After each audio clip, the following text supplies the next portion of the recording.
Welcome to the Indie Author Biz Guide podcast. I'm Tora Moon, genre-bending fantasy and sci-fi author, indie business author, and entrepreneur. Here we talk about the business of self-publishing, or as I prefer to call it, indie publishing. As an indie author, you have entered the wonderful world of entrepreneurship. On this show, I guide you through the rocky waters of the indie publishing industry. I share business basics and principles you can apply to your author business, and really any business. Other indie authors share their experiences and expertise to give you insight in your career and build your business. You can download your free indie author business checklist, find additional resources in the show notes at indieauthorbizguide.com. And now, here's today's episode.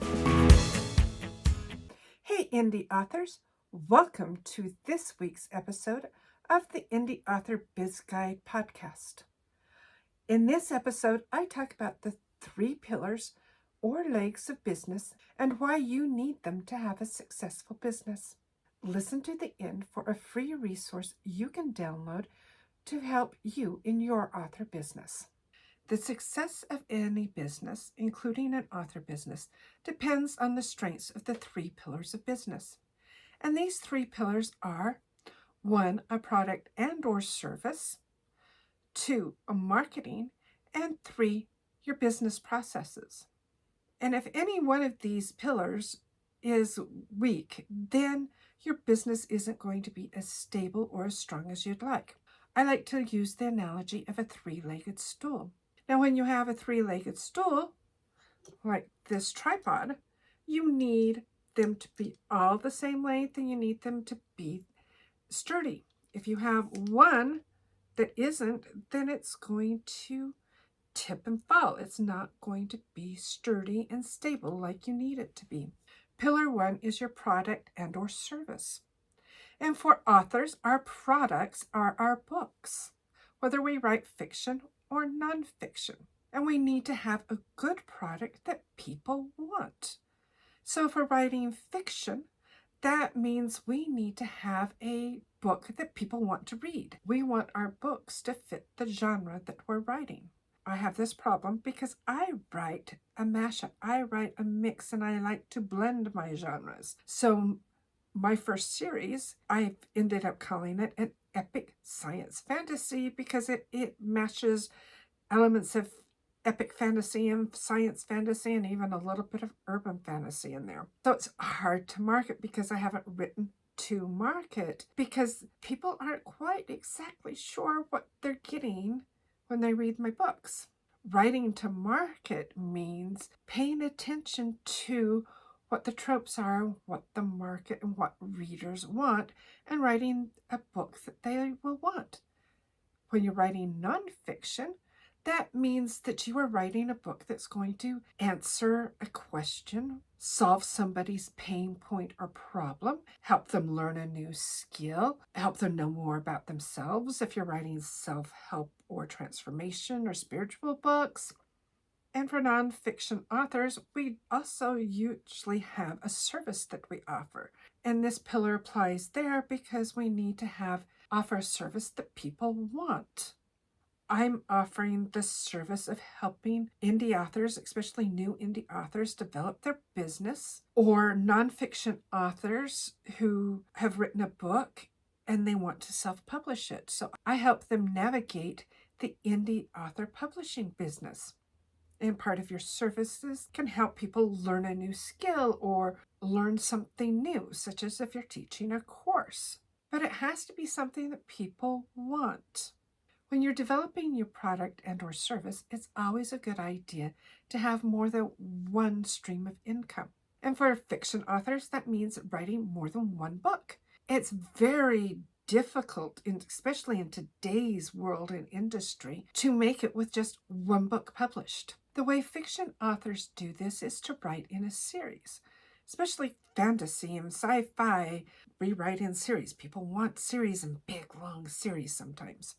If you're romance, your series may not be the same story and the same characters, but it's the different characters in the same world, and the characters are interacting with each other. So the characters or the couple in book 2 are introduced at the end or as part of book 1, and so on and so forth. So it's still a continuation of the story or a series within that world. For fiction writers, you can write in multiple genres or write several different series. Like I have 2 series out right now. When you write nonfiction, you may be writing only one book because your goals for nonfiction are different than fiction. With nonfiction, your goal may be to write a book to help you market your consulting or business services or coaching, or share your expertise or your knowledge on a certain subject. So you may only write one book, but it's supporting your other streams of income. And one of the good things of having multiple streams of income, and even if you're writing fiction, you may think about what other streams of income you can have in your author business, such as, can you offer a service? Like I'm offering a service coaching people in the author business. And I offer book formatting and human design services to help authors learn about themselves. A reason to have multiple streams of income, and we'll talk about this more in another episode. One stream of income always has peaks and valleys. It's the nature of business. You're not going to have a steady stream of income with just one product or one service. There's always going to be ups and downs. It's always going to be a cycle. So when you have more than one stream of income, then you can even that out. When one product or one book is high and one book is low, then that evens things out. And so you're having more of a steady stream of income. And then a third thing that you need to have in this pillar is a quality product that people want. And that means for fiction books that you are writing to market, or that you're writing a good story, that you're having it edited and doing everything that you can to polish it and bring it up so that you don't have grammar errors and typo errors, or as few as possible. You can never get it 100% perfect. Doing things to develop your writing craft. So if you know your dialogue is a little bit weak, then you know you need to do things to strengthen that in your story. Or your descriptions are or you're not including enough sensory information, then you can do things to improve that and make your story better and make it more quality. It's also part of that quality product is having a cover that's on market. And we'll talk a bit more about that in the marketing pillar and in another episode. When you're writing nonfiction, that quality product means that you're delivering on your promise. If you promise to help people understand business basics, you're delivering on that. Or if your book is helping people learn about how they can use tapping to increase their wealth, like this book does, then you need to deliver on that promise. The second pillar is your marketing. You can have the best product, the best service, the best book, but it's not going to do any good if nobody knows about it. So you have to get the word out and let people know that your product or your book or your service exists. And the way that we do that is through marketing. And marketing isn't just doing ads. It isn't just doing Facebook ads or Google ads or BookWeb ads. That's certainly part of it. But it's also your website is your marketing. You want to have a good website that when people come to it and they're looking to learn more about you and more about your books, more about your services, that you provide that information. And now for authors, especially fiction authors, people do want to get to know us. They want to know who we are. We forget that we, in a way, become celebrities. Think about George R. R. Martin or Sarah J. Maas or Neil Gaiman or J.K. Rowling. People want to know about what they're doing, what's going on in their lives. And even when we're just starting out or just have a few books or we haven't hit those bestseller lists yet, our readers still want to know who we are. And the way that we can let them know is and share that is through our websites. And that leads to the second item on this other marketing is your newsletter. Your newsletter is part of your marketing. Part of that is letting people get to know you, sharing what's going on with your life, what's going on with your writing. Some authors are comfortable with just sharing about their releases, and that's okay. But a good thing about our newsletter and why we need to build one rather than just depend on Amazon ads, for instance, is because we own the newsletter. We have a say in when it goes out. We know who is on it. If we're selling on our websites, then we know who our customers are. We don't get that information when we're selling on a retailer platform like Amazon or Kobo or Apple or Google Play. They can't share that information with us because it's a violation of privacy laws. So when we're selling direct, we get that information of who's buying our books and we can market to them directly through our newsletters or through targeted market Facebook ads and other things. But that information is ours and we can build on that and market to those readers. Newsletters are important for fiction writers and nonfiction writers. And I think nonfiction writers know this because quite often you've been studying internet marketing or online marketing. And one of the things that you learn about first off is build your newsletter because that's one of your most valuable assets next to your intellectual property. And for authors, our intellectual property is our books. Another item in our marketing tool chest is the product packaging. And for books, this is extremely important because I don't care what people say, people do judge books by their cover.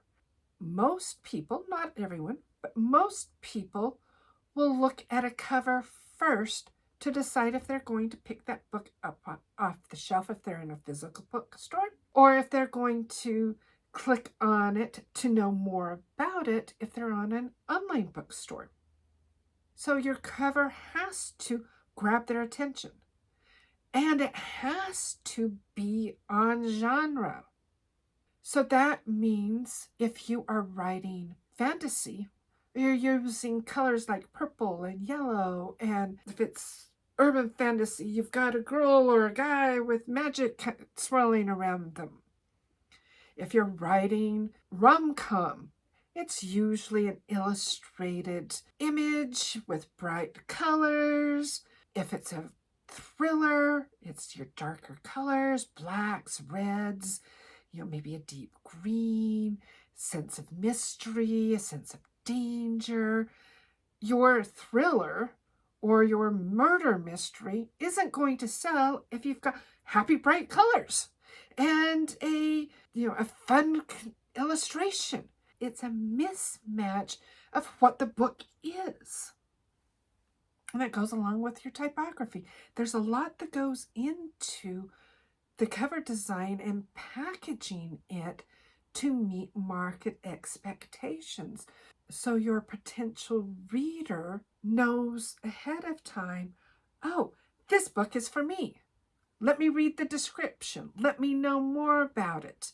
Let me buy this because this meets my expectation. For nonfiction books, that means quite often it's a graphic image and bold typography and a bright color, maybe even white. It usually isn't really fancy typography, and like young adult is very much about the graphics and having a crown and a sword. You don't want that on your nonfiction book because people reading that genre expects. And that goes with writing your blurbs or your description. You need to have it exciting, intriguing, draw with those hooks that draw readers in. You've published your first book or your 50th, and now you realize you own a business. Even if you aren't a full-time author or writing as a hobby, it's still a business. I've developed a business checklist to help you determine what you've already done for your business and what you may want to examine or add. Give yourself the gift of taking the steps to ensure the foundations are firmly set for your author business to succeed. Get your free Indie Author Business Checklist today. Go to indieauthorBizGuide.com/biz checklist. And back to the show. For your nonfiction, it's what are you promising that this book is going to deliver? What pain points are you promising that you're going to help get over? Or what problems you're going to help fix? Or what skill you're going to help teach them to do? Or what they're going to learn about themselves? Into your sales pages or your landing pages, which is part of your marketing. And for fiction authors and nonfiction authors that are selling on the retailers like Amazon and Kobo or Google Play and Apple, those product pages we don't have a whole lot of say over. We can't control what exactly it looks like because we don't have access to the back end. What we can do is work within the system and the framework of those retailers to make sure, one, our cover is on point, two, we have a good headline or hook that people go hit on our landing page or a product page on the retailers and they go, ooh, yeah, this book, this cover, this is like what I'm looking for. Ooh, this hook, Ancient Enemies Arrives. Ooh, that's intriguing. Let me know more. So they read more and they read the description. So we want our description to entice them and say, yeah, this is what I want. And I'm hitting that buy button. That's part of marketing. That is marketing. When we're selling direct, whether it's a nonfiction book, a fiction book, or our services, we have our sales page and our landing page on our website. It needs to do the same thing. It needs to catch those people's attention and say, yes, ooh, let me know more.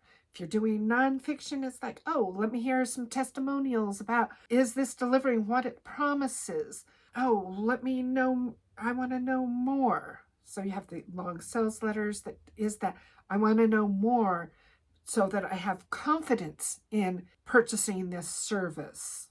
When it's a nonfiction book, I have confidence that this book is going to deliver what it promised. For our fiction books, it's, as a reader, I have confidence this is the type of book or story that I like reading. I'm going to click on that buy button. All of this fits under an umbrella of having consistent author branding. We want people to look at our books and say, oh, that's a Tora Moon book. And I can tell because her name is the same. On all of her books, doesn't matter what genre she's writing. So for instance, so my name is at the bottom of both of these. There are two different subgenres of the fantasy genre. This is epic science fiction, science fantasy, and this is a contemporary urban fantasy. The typography of my name is the same, and it's located at the same place on the bottom of the book.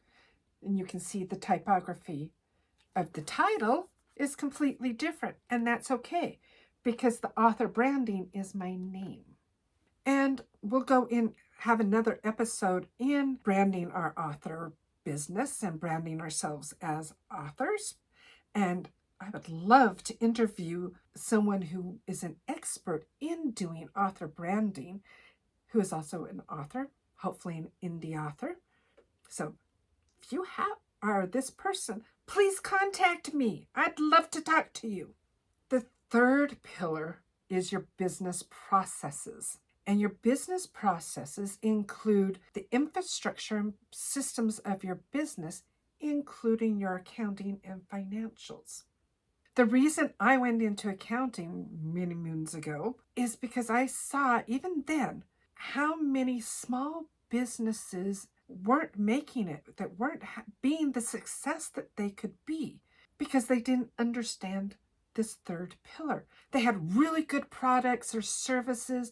They were marketing well. People knew about them, but they weren't succeeding because they didn't understand that business foundations.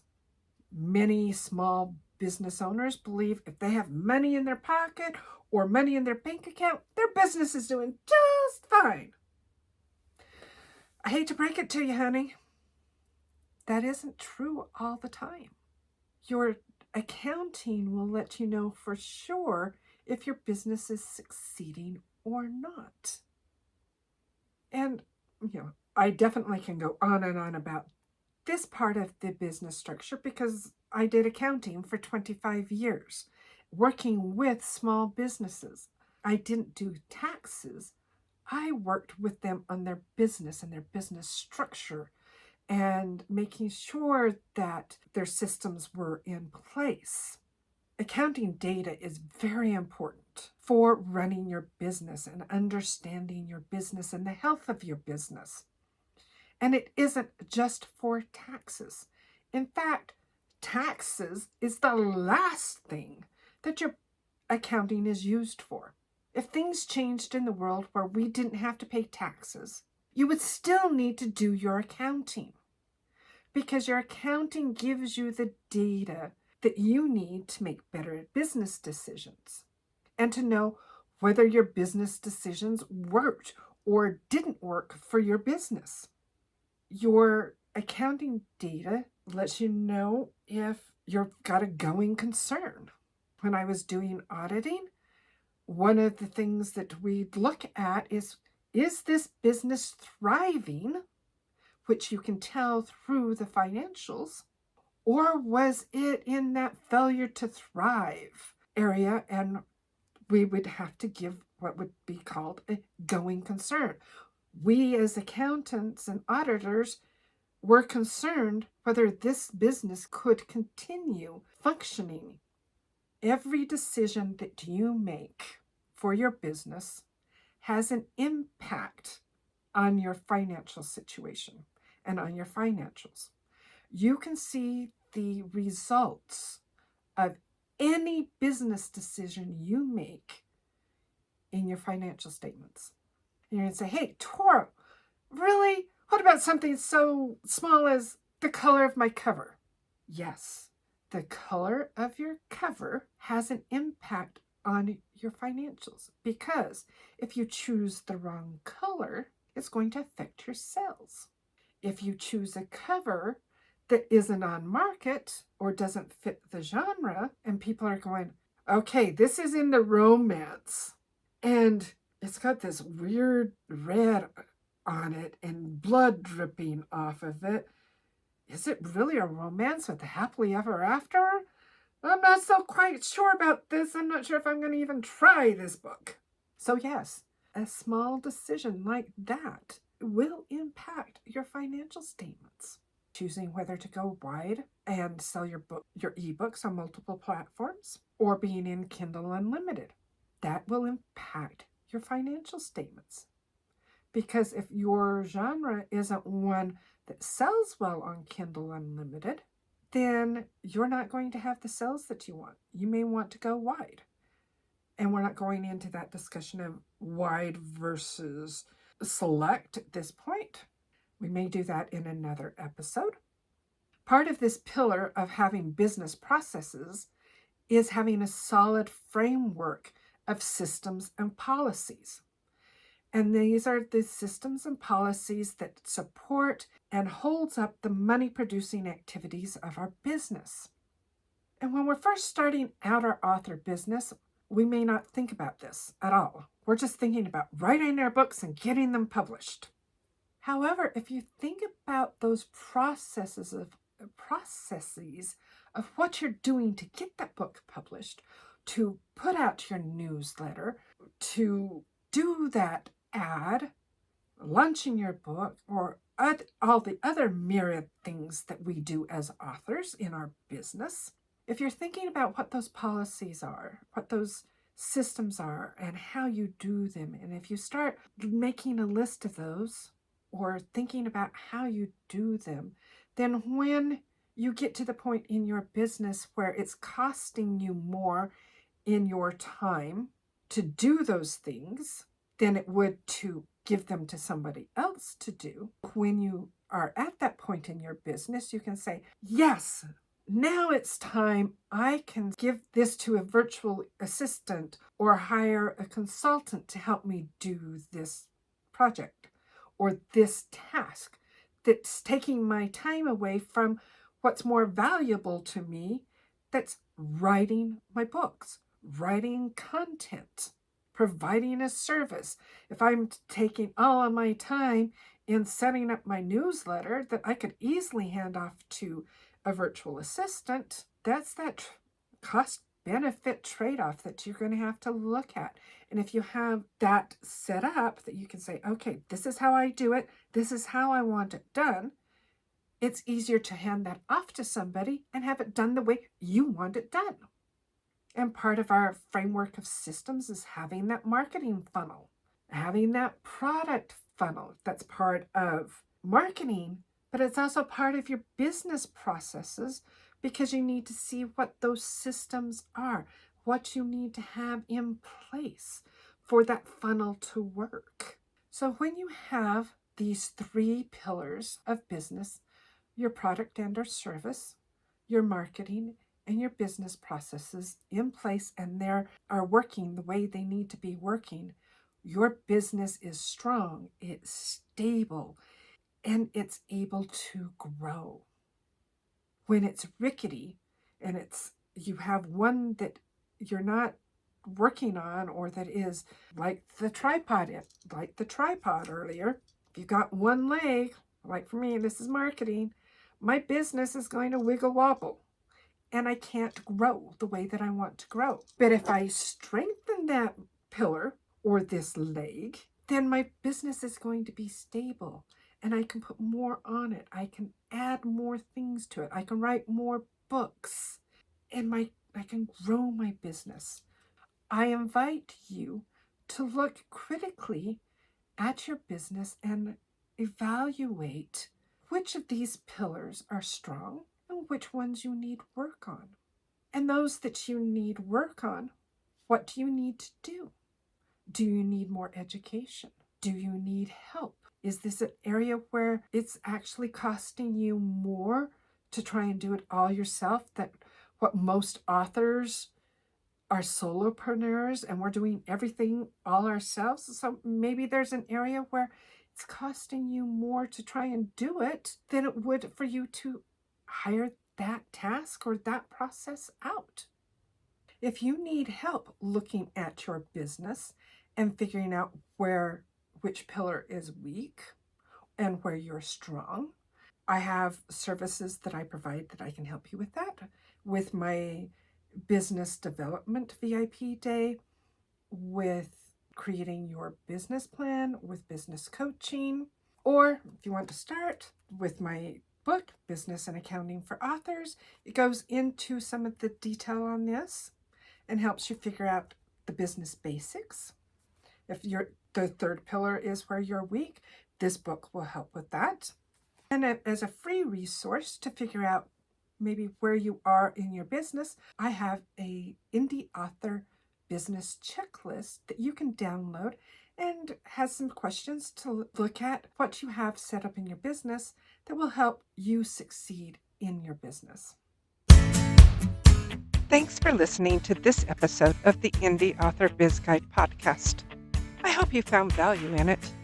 You can get your free business checklist, find more information, and any downloads mentioned at indieauthor.bizguide.com/podcast. Please like and subscribe and tell your indie author friends about the show. If you'd like to support the show, you can donate to Buy Me a Coffee at buymeacoffee.com/IABG. These donations help support the cost of hosting, editing, and production of the podcast. Thank you, and I hope you have an amazing day.